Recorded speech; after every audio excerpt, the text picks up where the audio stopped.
السلام عليكم. كنتمنى القاكم الفيديو ديالي في اتم الصحه والعافيه يا ربي، ومبروك عواشركم.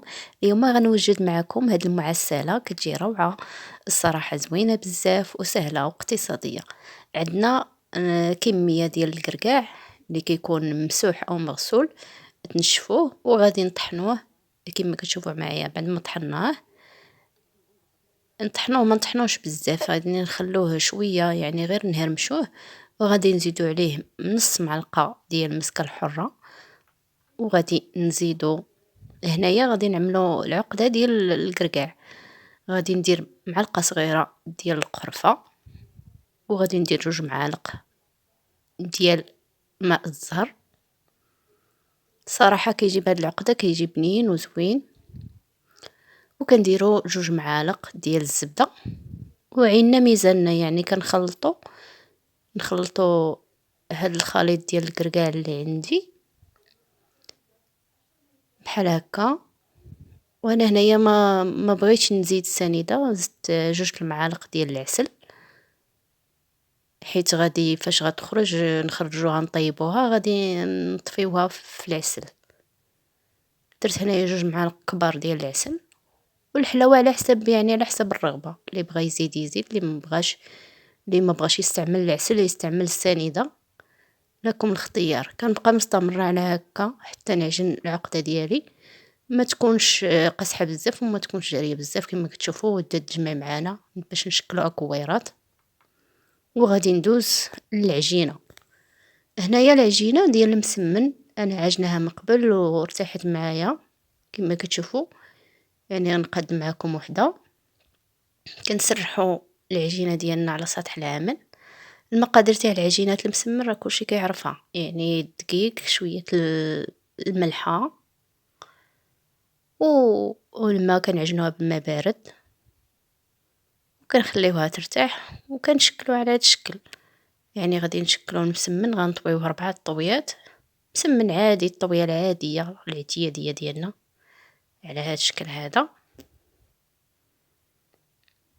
نرقوه مزيان العجينه اللي عندنا، نرقوها مزيان على سطح العمل، ونبقاو نجمعو فيها بحال هكا على 4، ونخليوها ترتاح.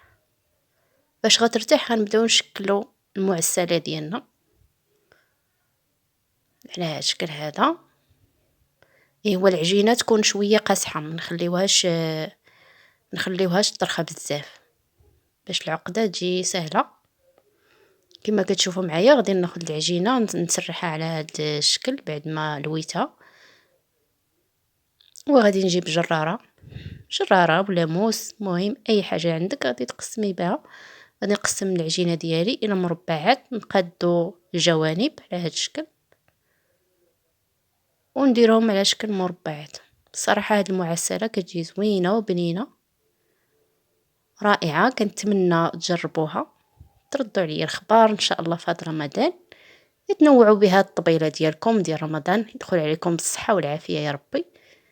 غادي نستمر نقطع هكايا العجينه ديالي الى مربعات متساويه، وغادي نكون من قبل محضره كويرات ديال العقده ديال الكركاع اللي صيبت معكم على هذا الشكل هذا.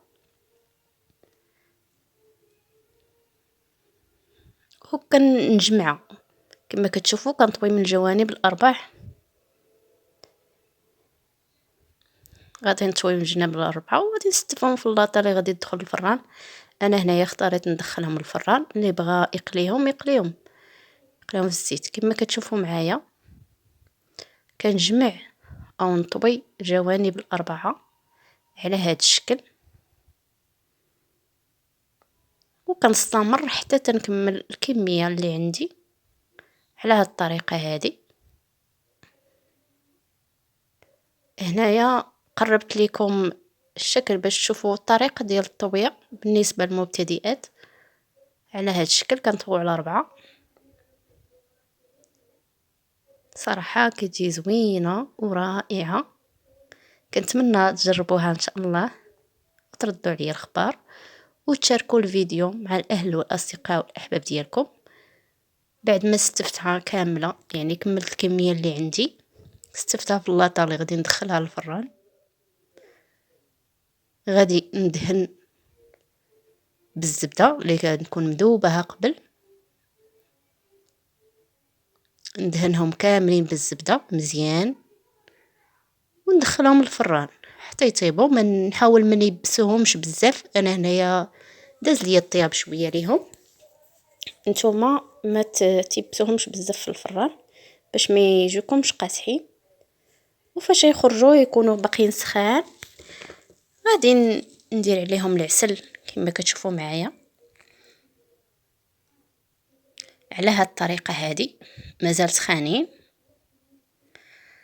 وبصحة والراحة. هذه هي المعسلة اللي شاركت معكم اليوم. كنتمنى الفيديو ينال الاعجاب ديالكم وتشاركوا الفيديو مع الاهل والاحباب،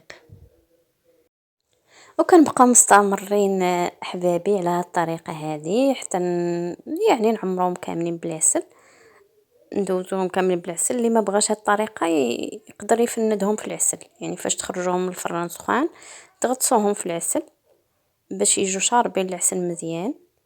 ما بغيتوش ديروهم على الطريقه اللي استعملت انايا، صراحه كيجيو زوينين. وهذه هي المعسله اللي صيبت معاكم، الصراحه كتجي على هذا الشكل، كتجي زوينه وبنينه ورائعه. كنستفهم هكايا في التبصيل ديال التقديم، وكنرشهم بشويه ديال العسل، نزيدهم شويه ديال العسل ونرشهم بشويه ديال الكركاع اللي غنكون مهرمشاه. كتجي روعه روعه. كنتمنى احبابي الفيديو ديال اليوم ينال الاعجاب ديالكم، ومبروك عواشركم مره اخرى.